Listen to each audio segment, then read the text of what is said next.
Hoje vamos mergulhar na história de uma ave lendária que aparece nos mitos mais antigos da América do Norte, que ainda está viva em relatos atuais, que é protagonista de terríveis profecias e que, segundo muitos, foi caçada e fotografada. Sim, é isso mesmo que você ouviu. O termo Lost Media é usado para englobar todo um conjunto de material visual ou sonoro que foi perdido ou não está disponível para o público. Geralmente, trata-se de material que só sobrevive porque alguém se lembra dele. Entre os muitos Lost Media que existem, há um que é emblemático e está intimamente relacionado com a criptozoologia e a geologia. Um Lost Media que muitos ainda procuram com a esperança de lançar alguma luz sobre um mistério que há décadas intriga toda uma comunidade de entusiastas. Como já sabemos, houve uma época em que os documentos só existiam em seu formato original e ainda não tinham sido digitalizados. Conservar esses documentos não foi uma tarefa fácil e, na verdade, muitos arquivos acabaram desaparecendo com o passar dos anos. Por isso, se você cresceu em uma era pré-internet, é provável, por exemplo, que tenha visto em revistas ou outros meios analógicos imagens que hoje estão perdidas ou são muito difíceis de encontrar. E se eu te dissesse que houve um momento na história em que supostamente um jornal publicou a imagem de um ser aterrorizante que havia sido capturado por um grupo de homens? Mas não vamos nos adiantar. O que aconteceu com essa foto mítica? Ela é real?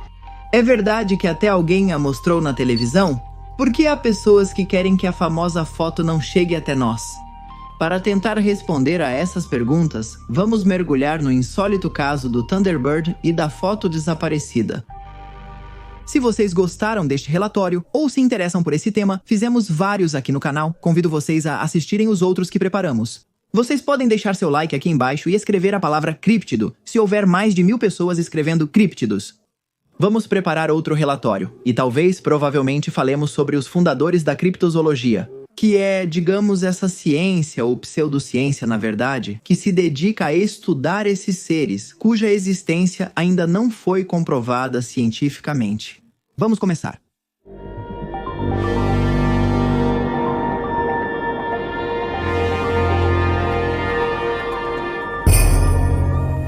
Nascida do trovão, a história do Thunderbird começa muito antes de existirem câmeras, jornais ou internet. Começa em uma época em que os mitos não eram a única forma de entender o inexplicável, onde a fronteira entre o real e o simbólico era uma linha tênue, traçada pela necessidade de sobrevivência, pelo medo do desconhecido e pelo respeito a forças que claramente não eram humanas. Nesse contexto, os povos originários do norte da América não apenas acreditavam no Thunderbird, eles o veneravam, temiam sua possível presença e o integravam à sua cosmovisão, como se fosse uma entidade viva, tão tangível quanto a floresta que o cercava ou o céu que rugia sobre suas cabeças. Entre os povos Lakota, por exemplo, o Thunderbird era muito mais do que uma simples criatura voadora. Era uma divindade do céu, um espírito guerreiro que governava as tempestades e punia os inimigos do equilíbrio natural. Segundo seus relatos orais, o bater de suas asas era tão poderoso que podia provocar relâmpagos. Quando abria seu bico não saía um canto de ave, mas sim um trovão que fazia a terra tremer. Diziam que ele vivia além das nuvens, em uma montanha sagrada, invisível aos olhos humanos. Supõe-se que ele descia à Terra apenas quando a humanidade perdia seu rumo, quando era preciso restaurar a ordem através do terror. Os Ojibwa, por exemplo, afirmavam que os pássaros do trovão eram seres enviados pelo Grande Espírito para proteger o mundo de criaturas maléficas, como os Wendigos canibais, espíritos da floresta. Em seus relatos, os pássaros do trovão eram os inimigos naturais dessas abominações. E o som das tempestades nada mais era do que o eco de suas batalhas no céu. Segundo as lendas, essas aves gigantes podiam mudar de forma, se esconder na névoa e se comunicar com os anciãos através de visões. Sua presença não era vista como um mau presságio, mas sim como um aviso de que algo muito pior se aproximava. Para os povos Apache, o Thunderbird era uma criatura ambivalente, associada tanto à destruição quanto à renovação. Diziam que suas penas eram tão grandes quanto lanças e que seus olhos brilhavam como carvões em brasa no meio da noite. Quando aparecia no céu, era sinal de que o mundo estava prestes a mudar, que algo profundo se movia na alma da terra. Alguns xamãs afirmavam poder invocar seu espírito em rituais secretos, usando fumaça, tambores e cânticos que só os iniciados podiam pronunciar. O mais perturbador é que esses relatos não são isolados. Existem histórias semelhantes entre tribos que jamais tiveram contato entre si ao longo de todo o continente. Desde os Haida, do Pacífico Norte, até os Chickasaw do Sul, passando pelos Navajo, os Cree e os povos do Sudoeste. Todos descrevem o Thunderbird com características surpreendentemente semelhantes. Tamanho colossal, controle sobre o clima, capacidade de voar além das nuvens, e uma presença que inspirava respeito e arrepios em igual medida. Não se tratava de uma simples ave, mas sim de uma entidade cósmica, um guardião interdimensional, talvez uma forma de vida presente até mesmo antes de o tempo existir. Pode-se pensar que essas semelhanças se devem a uma necessidade psicológica compartilhada pelos humanos. Sob essa ótica, o Thunderbird não seria nada além de uma espécie de arquétipo universal do inconsciente coletivo. Uma forma simbólica que representa o poder da natureza ou a fúria dos deuses. Mas há quem acredite que essas explicações são insuficientes para tentar compreender o que aconteceu depois. E o que foi que aconteceu? Que os colonos ingleses que chegaram àquelas terras começaram a documentar avistamentos que tinham muito em comum com os desenhos rupestres feitos séculos antes.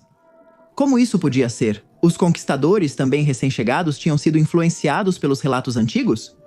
Ou havia nas alturas algo sombrio que se recusava a desaparecer? Ainda mais inquietante, será que aves realmente enormes estavam escondidas em lugares remotos, ocultas dos olhos humanos na maior parte do tempo? Com o passar dos anos, surgiriam todo tipo de conjecturas. Tanto céticos quanto amantes de histórias sobrenaturais teriam a chance de brilhar com suas teorias. Sobretudo na segunda metade do século XIX, quando uma série de acontecimentos marcaria para sempre a história desses mitos. E, de fato, dariam início ao que hoje é conhecido como criptozoologia. Mais das tribos. Quando os Estados Unidos ainda estavam em plena expansão territorial e as planícies do oeste ainda eram território selvagem, muitos homens decidiram deixar para trás suas cidades, suas famílias e até seus nomes para buscar fortuna no desconhecido. Era a era dos pioneiros, dos exploradores, dos caçadores de tesouros. Mas também a época dos espíritos mais inquietos e curiosos, dos caçadores de feras e dos cronistas do inexplicável. Nesse caldo de cultura, as histórias sobre o Thunderbird deixaram de ser patrimônio exclusivo dos povos originários e passaram a fazer parte do folclore norte-americano. E ainda mais em manchetes de jornais, cartas, diários pessoais e recortes que até hoje são preservados em bibliotecas de universidades ou em coleções privadas, como se fossem peças de um quebra-cabeça intrincado. O primeiro caso documentado que acendeu a centelha do mito moderno, não se sabe se é de 1886 ou de 1890. As versões são contraditórias. Sim, fica claro que o fato aconteceu em Thompson, Arizona. Thompson era uma cidade empoeirada, conhecida por seus duelos entre cowboys e foras da lei. Algo não muito diferente da paisagem que costumamos imaginar quando evocamos o imaginário do faroeste. Foi em um cenário dessas características que aconteceu um dos encontros mais desconcertantes registrados até hoje.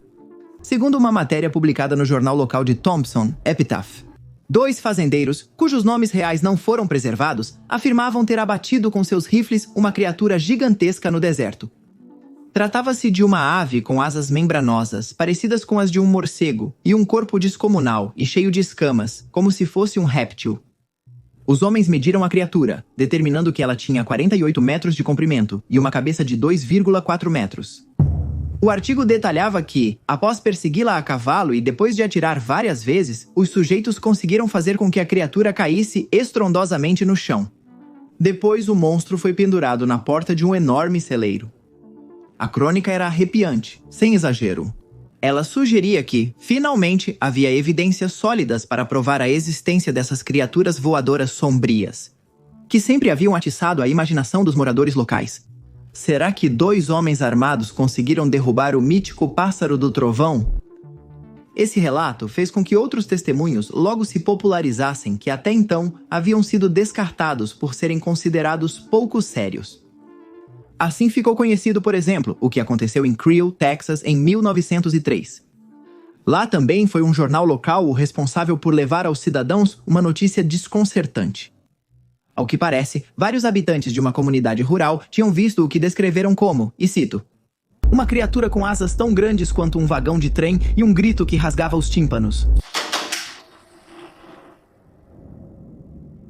Mais tarde, em 1932, durante a Grande Depressão, um jovem caçador nas florestas da Pensilvânia escreveu em seu diário pessoal que havia visto um pássaro de proporções impossíveis. Maior do que um avião dos Correios, com penas escuras e um olhar que parecia inteligente. Esse homem, identificado como Edward Shaw, desapareceu semanas depois em circunstâncias pouco claras. Seu diário foi encontrado por seu irmão em uma cabana abandonada e hoje está guardado na coleção privada de um museu criptozoológico em Vermont. Esses relatos intrigantes deram origem a alguns debates que permanecem até hoje, debates que focam na possível origem dessas aves infernais. O mistério era enorme e tirava o sono de profissionais de diversas áreas. No entanto, nenhuma dessas histórias teria o mesmo impacto que a primeira, a de Tombstone. O motivo é simples. Na década de 60, alguém afirmou que o Epitaph não tinha se limitado a mencionar o encontro dos homens com a grande criatura. Em uma edição de 1963 da revista Saga, um escritor conhecido como Jack Byrne afirmou que, junto com a notícia intrigante, foi publicada uma fotografia do animal capturado. Esse boato logo começou a se espalhar e, de fato, essa foto se tornou algo como o santo graal da criptozoologia. E é com esse detalhe que nossa história volta ao começo. Em busca da foto perdida, Jack Pearl afirmava ter visto a foto com seus próprios olhos. Segundo ele, o pássaro tinha sido transportado para a cidade em uma carroça. E a foto o mostrava pregado em uma parede com as asas estendidas. Enquanto 6 homens estavam diante do cadáver com os braços abertos e tocando as pontas dos dedos. Quando pesquisadores modernos procuraram essa publicação original, descobriram algo alarmante. Essa edição específica do jornal não existe nos arquivos. Quase toda a coleção do jornal foi preservada, exceto as edições nas quais a foto teria sido impressa. Em algumas bibliotecas, ela aparece como extraviada. Em outras, simplesmente não está listada. É como se alguém tivesse se encarregado de eliminar especificamente essa peça. Esse fenômeno não acontece só com o Epitaph. Há quem assegure que a imagem apareceu em uma edição antiga da revista Fate, nos anos 50, uma publicação especializada em fenômenos paranormais. Centenas de colecionadores de revistas vintage vasculharam as edições antigas procurando essa imagem. Alguns até afirmam tê-la visto na infância. Em uma matéria intitulada Behemoth do Céu, supostamente publicada em 1957. Mas quando se rastreiam os arquivos dessa revista, adivinhem só? Sim, já não existem. Incêndios e mudanças aconteceram nesse meio tempo. Grande parte do que um dia foi usado para aquelas publicações hoje está desaparecido. Para aumentar a paranoia de alguns, as poucas versões físicas que circulam da revista estão incompletas ou com páginas arrancadas. Uma coincidência repetida com precisão demais para não parecer suspeita. Outros acham que se lembram de ter visto a famosa imagem na revista Beyond nos anos 70. Um caso particularmente inquietante é o do Sr. Victor Lareut, um bibliotecário aposentado de Ottawa, que, em 1981, entrou em contato com pesquisadores criptozoológicos, afirmando que tinha visto a imagem quando era criança. Em uma série de revistas que folheou enquanto esperava no dentista, descreveu com exatidão a fotografia, que, segundo ele, mostrava 2 homens de chapéu. Stetson posando rigidamente ao lado de um ser alado, pendurado na entrada de um estábulo, com as asas estendidas e um bico tão longo quanto o braço de um adulto. Lareu jurou ter procurado a revista anos depois, em vão. A edição não só havia desaparecido dos arquivos internos da biblioteca. Na editora e distribuidora, explicaram para ele que não tinham cópias da mesma. Era como se nunca tivesse existido. O mais assustador de tudo isso é que há múltiplas descrições coincidentes da mesma imagem em diferentes lugares, em diferentes décadas, por pessoas que nunca se conheceram. Como pode ser que tantas pessoas se lembrem de uma fotografia tão específica? Será que é um caso de histeria coletiva? Será que é um experimento social em grande escala? Estamos diante de um efeito Mandela? Ou estamos diante de um grande encobrimento que realmente nos faz repensar várias coisas? Outro dos personagens-chave nesse mistério foi Ivan T. Sanderson, um biólogo de formação, mas também um fervoroso investigador do anômalo. Sanderson foi uma figura central nos anos fundadores da criptozoologia. Sua obsessão pelo inexplicável o levou a fundar, em 1965, a Sociedade para a Investigação do Inexplicável, conhecida como Sociedade para a Investigação do Inexplicável. Foi dentro dessa organização precisamente onde se disse que estava armazenada a famosa foto do Thunderbird. Mas se a imagem existiu, onde ela está agora? A história oficial diz que ela se perdeu em um incêndio ocorrido nos galpões de Sanderson em 1955. Alegou-se que a foto foi destruída nas chamas, junto com outros documentos. No entanto, relatos posteriores contradizem essa versão. Há provas indiretas de que a fotografia esteve em circulação até 1965, uma década após o suposto incêndio. Isso sugere que existiam pelo menos 2 cópias. Uma delas pode ter queimado, sim, mas a outra teria sido sequestrada por desconhecidos. John Keel, autor de Criaturas Estranhas do Tempo e do Espaço, também afirmou ter visto a foto do Thunderbird. Keel é outra figura proeminente no estudo do paranormal, e segundo ele, teve uma conversa com Sanderson entre 1965 e 1966, onde o próprio Sanderson teria confessado que a imagem estava perdida. Keel alegou tê-la visto publicada nos anos 50. Lembrava com precisão da cena. A ave parecia um pterodátilo morto pendurado em um celeiro, enquanto vários homens posavam na frente, minúsculos diante daquela aberração alada. Alguns chegaram até a dizer que Sanderson mostrou a imagem na televisão durante uma entrevista no The Pierre Berton Show. Mas como se uma força misteriosa trabalhasse incansavelmente para esconder essa evidência, esse episódio também se perdeu. Nunca foi retransmitido, nunca encontraram alguém que tivesse gravado, nem mesmo por engano. Naturalmente, os céticos partiram para o ataque. Alegaram que não era uma foto o que foi mostrado naquele programa, mas sim um simples desenho. Um esboço feito pelo próprio Sanderson, talvez com a intenção de ilustrar o mito. Será que Sanderson mostrou um desenho e depois descreveu em muitos detalhes a famosa foto, criando essa confusão na cabeça das pessoas? Além disso, e da obsessão que a lamentada fotografia despertou em vários internautas, o mistério do Thunderbird não termina no século XIX, nem mesmo nas primeiras décadas do século XX. Ao longo dos anos, os relatos sobre avistamentos de aves gigantes continuaram surgindo, especialmente em áreas remotas dos Estados Unidos e do Canadá.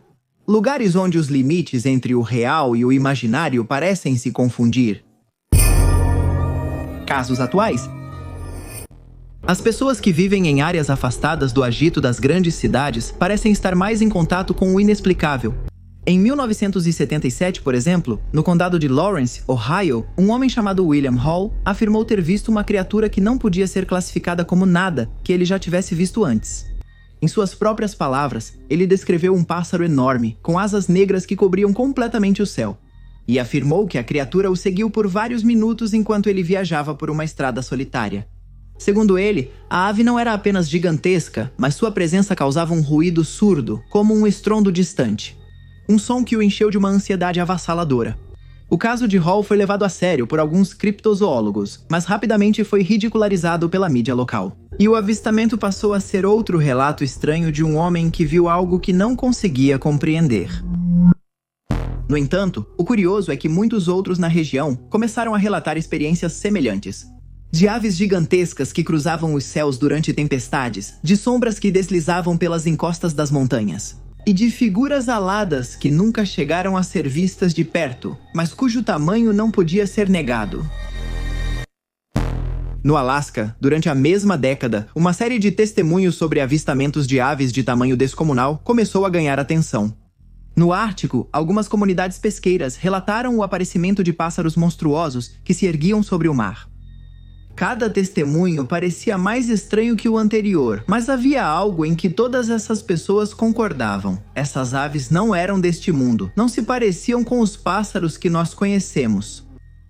Um dos casos mais documentados ocorreu em 1997, quando um grupo de turistas na Montanha Branca, uma região entre os estados do Tennessee e da Carolina do Norte, relatou ter visto uma besta gigantesca com asas tão grandes que bloquearam a luz do sol por vários minutos. A história foi brevemente coberta pela televisão local. Mas ao tentar fazer o acompanhamento, os repórteres não só não encontraram as testemunhas, como também as gravações originais delas desapareceram misteriosamente. Como consequência, a investigação foi rapidamente arquivada. Em 2013, um grupo de adolescentes em Montana gravou o que descreveram como uma sombra voando em grande altitude, uma figura enorme que deslizava silenciosamente entre as montanhas. O vídeo foi enviado para o YouTube, mas rapidamente foi removido por supostas infrações de direitos autorais. Diz a lenda que o canal que enviou o vídeo originalmente desapareceu da internet dias depois. Os garotos apavorados teriam deixado uma nota em vários fóruns.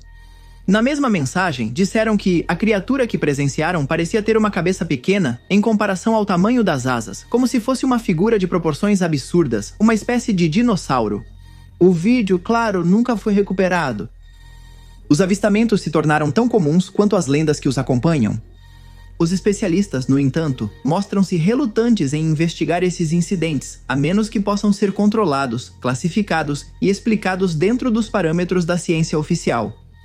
Enquanto isso, aqueles que afirmam ter visto o Thunderbird são ridicularizados e privados de toda a credibilidade. O ramo mais radicalizado da criptozoologia sugeriu que tanto a foto perdida quanto o restante das evidências da existência do Thunderbird não foi apenas vítima do azar, mas também teria sido classificada de forma deliberada. Mas por quem ou por quais pessoas? E mais importante ainda, com que objetivo? Nasce a conspiração? Existem teorias que afirmam que, após ter sido publicada acidentalmente, a foto do Thunderbird teria sido confiscada por agentes federais, supostamente do FBI. Embora outros afirmem que se tratava de uma agência ainda mais secreta, ainda ligada ao que hoje é conhecido como Majestic 12. Essa versão foi alimentada por um documento parcialmente desclassificado em 1993, no qual são mencionadas fotografias recuperadas de entidades aéreas biológicas não catalogadas, potencialmente pré-históricas, detectadas no Arizona, Missouri e no norte da Califórnia. Embora o Thunderbird nunca seja mencionado diretamente, a descrição coincide. E não é a única pista. Conta um mito que em 2004, o jornalista e escritor Mark Chorvinsky, que já investigava o mito do Thunderbird há mais de 20 anos, recebeu um pacote anônimo que continha uma cópia em preto e branco de uma imagem deteriorada, supostamente escaneada de uma publicação de 1936. A imagem mostrava dois homens posando em frente ao que parecia ser uma criatura alada, pendurada em uma estrutura de madeira. A criatura tinha um aspecto estranho, entre réptil e ave, com escamas visíveis e um bico curvado. Chorvinsky tentou autenticar a foto, mas poucos meses depois faleceu repentinamente devido a um problema cardíaco. A digitalização, por sua vez, foi objeto de múltiplas análises, sem resultados conclusivos. Hoje faz parte da coleção do Museu Internacional de Criptozoologia em Portland, Maine, onde é exibida como um possível Thunderbird de origem desconhecida. Também há o caso do pesquisador independente Ken Gerhardt, que afirma ter conversado com mais de uma dúzia de pessoas que garantem ter visto a fotografia, em livros escolares, almanaques antigos e até livros didáticos nas décadas de 60 e 70. Uma dessas testemunhas, uma professora aposentada do Tennessee, chamada Ruthie McLaren, disse se lembrar de tê-la mostrado em sala de aula durante uma lição sobre animais extintos, acreditando que era uma imagem falsa ou ilustrativa. Quando anos depois tentou encontrar esse livro, não só ele não estava lá, como ninguém mais se lembrava de tê-lo usado alguma vez. Tudo isso levou alguns teóricos a propor uma hipótese tão inquietante quanto extrema: que a imagem em questão realmente existiu, mas foi apagada, não só fisicamente, mas também da mente das pessoas. Como se alguém tivesse usado técnicas de manipulação de massas, controle da informação ou até mesmo tecnologias experimentais para alterar a percepção coletiva.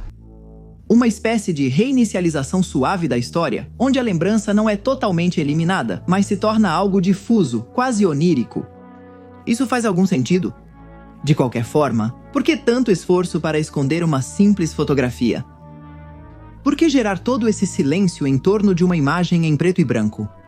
A resposta é contundente. A foto teria sido retirada de circulação para evitar que o público tivesse acesso a uma verdade que poderia alterar profundamente nossa compreensão do mundo natural. E é que alguns dizem que o que foi visto não era uma ave comum, nem mesmo um sobrevivente da era dos dinossauros, mas sim uma criatura interdimensional que aparece em nosso mundo em momentos específicos, que se manifesta perto de tempestades elétricas ou em locais onde a realidade parece se rasgar brevemente. Outros afirmam que o Thunderbird é uma espécie de drone biológico criado por civilizações não humanas como uma espécie de vigilante aéreo, e que sua fotografia foi suprimida por agências governamentais, porque implicava reconhecer a existência de entidades fora dos limites do paradigma científico. Se tudo isso for verdade, o ponto mais sombrio dessa história não é a existência do Thunderbird, mas sim o interesse institucional em que não se fale sobre o assunto.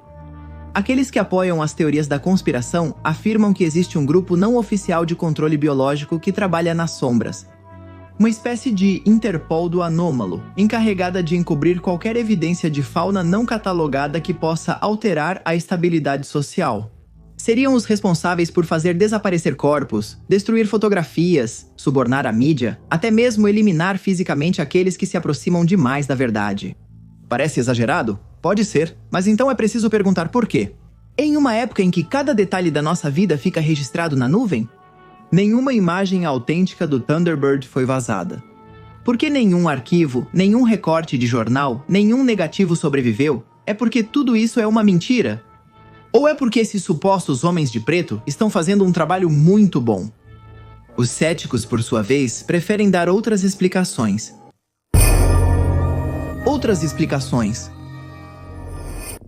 O zoólogo e autor Dr. Carl Zucker propôs que um dos gatilhos para o mito da fotografia do Thunderbird poderia ter sido a imagem de uma cegonha marabu segurada pelas asas por membros de uma tribo africana.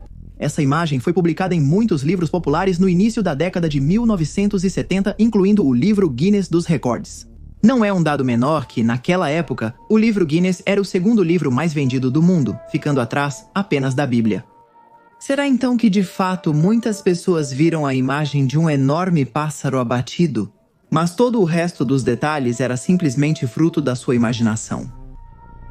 Será que ao misturar uma imagem real com uma narrativa falsa, uma narrativa imaginária, isso poderia gerar uma falsa lembrança, mas repleta de detalhes?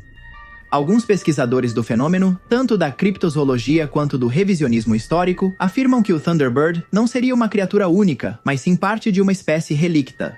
O que isso significa? Que seriam animais pré-históricos que teriam sobrevivido em regiões inacessíveis, como os Apalaches, as montanhas rochosas ou até mesmo os densos e hostis pântanos do sul profundo. Segundo essa teoria, espécies como o Quetzalcoatlus, um dos maiores pterossauros conhecidos, poderiam ter tido descendentes adaptados a novos ambientes, e seus avistamentos seriam a base para as lendas de aves gigantes. Mas não precisamos nos limitar à América. Pensemos, por exemplo, na África Central. Dizem que o congamato não é um pássaro comum, não canta, não voa alto para buscar peixes, nem constrói ninhos. Ele se move como um espectro, deslizando-se pela neblina dos rios Zambezi e pelo pântano de Banguelu. Os caçadores que o viram não o comparam a uma ave, mas sim a algo muito mais antigo. Algo que não deveria existir. Algo que, se a ciência tivesse que nomear, seria um pterossauro. Sim, um réptil voador da era dos dinossauros. Pele avermelhada, sem penas, com um bico cheio de dentes afiados e asas membranosas parecidas com as de um morcego. Criaturas que supostamente desapareceram há mais de 65 milhões de anos, mas que, segundo os relatos dos moradores locais, continuam à espreita. O nome congamato significa literalmente quebrador de barcos, porque é isso que ele faz. Ataca canoas, destrói pequenas embarcações e, em alguns casos, já matou aqueles que ousaram cruzar seus territórios. Não é um símbolo espiritual, não é um totem de sabedoria. As tribos o descrevem como um demônio do ar, um emissário da morte. E os relatos não são novos. Um dos primeiros a registrar essa história foi o explorador britânico Frank H. Milland, na década de 1920. Em seu livro Na África Feitiçada, ele relata como os locais, ao verem desenhos de pterossauros em seus livros, apontavam com segurança: isso é o Conga. Mato Mellon ficou impactado. Os nativos não conheciam a paleontologia ocidental, não sabiam sobre fósseis nem sobre eras mesozoicas, e mesmo assim, descreviam com uma precisão assustadora criaturas que deveriam estar extintas. Em 1956, um homem gravemente ferido chegou a um hospital da Zâmbia. Ele tinha cortes profundos no peito e nas costas. Quando os médicos lhe perguntaram o que havia acontecido, ele respondeu com voz trêmula: "Um pássaro gigante me atacou. Tinha dentes como um demônio." Como se não bastasse, em 1988, uma equipe de expedicionários liderada por cientistas criptozoológicos viajou para o norte do Congo para investigar. Um deles, um zoólogo australiano chamado Peter Beach, afirmou ter visto uma criatura semelhante ao congamato sobrevoando a região ao anoitecer. Não havia câmeras, não houve provas, apenas um depoimento entrecortado e assustador. Como a ciência explica isso? Simples. Não são poucos os profissionais que acreditam que todos esses avistamentos correspondem a outras cegonhas. Muitos sugerem o grande bico de tamanco como a ave que costumam confundir com um monstro. É só disso que se trata? De pessoas apavoradas que maximizam o que veem durante um ataque de pânico? De qualquer forma, a ideia de que estamos na presença dos Thunderbirds continua sendo muito atraente, mas talvez, se o Thunderbird for real, deveríamos nos preocupar. Por quê? Porque, em um canto esquecido dos mitos indígenas norte-americanos, existe uma profecia que muitos não ousam dizer em voz alta e que tem relação com essas aves míticas. Profecias do Trovão. Existe uma profecia que é conhecida entre os povos mais antigos das grandes planícies e das montanhas rochosas. E ela foi transmitida de geração em geração em sussurros e mitos que, na maior parte, apenas alguns poucos entendidos conseguiram decifrar. A profecia fala de um tempo futuro, um tempo de grandes convulsões e mudanças, no qual as asas do Thunderbird cobrirão o céu, desencadeando tanto tempestades quanto cataclismos. Alguns a veem como um aviso, um lembrete de que o ciclo de destruição e renascimento que representa o Thunderbird está prestes a se cumprir novamente. E com isso, os humanos terão que enfrentar algo muito maior do que eles mesmos. Mas como acontece com muitas profecias, seus detalhes são vagos e ambíguos. O que essa advertência realmente significa? Alguns sugerem que as asas do Thunderbird não são apenas uma referência literal à criatura, mas sim uma metáfora do caos natural que ocorre quando a humanidade perde o rumo. Outros, mais sombrios, afirmam que o Thunderbird será o mensageiro de uma invasão. Uma força cósmica que não apenas destruirá a realidade como a conhecemos, mas a substituirá por uma nova forma de existência. E enquanto tudo isso acontece, o Thunderbird observará do céu como se fosse o vigilante da transição. Uma testemunha não apenas da história dos povos nativos, mas também de um ciclo muito maior que precede e sucede a humanidade. À medida que os anos avançam e a humanidade enfrenta crises globais, desastres naturais cada vez mais intensos e a crescente sensação de que o mundo está mudando em uma velocidade sem precedentes, a figura do Thunderbird continua sendo um símbolo inquietante. Seria ele um ser cósmico, uma criatura destinada a retornar repetidas vezes, anunciando extensões inevitáveis? Ou simplesmente um lembrete de que a natureza, em sua magnificência e poder, nunca poderá ser completamente controlada? A partir da década de 1990, começaram a surgir recriações artísticas da foto perdida do Thunderbird. É provável que as pessoas que lembram ter visto a foto durante a era da internet, na verdade, se lembrem de uma dessas falsificações. No entanto, há uma geração mais velha que afirma ter visto a célebre fotografia, a original, aquela que está perdida há tantos anos. É possível que o Thunderbird tenha sido real algum dia, ou é apenas uma construção coletiva? Um desejo humano de imaginar criaturas além do nosso alcance? Um Thunderbird foi caçado e fotografado em 1886 ou 1890? Talvez nunca saibamos a verdade. Talvez o Thunderbird continue voando na escuridão acima de nossas cabeças. Talvez ele já esteja longe demais para ser encontrado. Mas o mito não desaparece, e como todo mito, continua vivo, continua se espalhando, continua crescendo. É um monstro alado, uma sombra que paira sobre o nosso entendimento da realidade. E pode acontecer que por um tempo nos esqueçamos dele, pelo menos até que um trovão muito forte soe ao longe. Então saberemos que chegou a hora. E talvez nosso último pensamento seja: será que vou ter tempo de tirar uma foto antes que tudo acabe?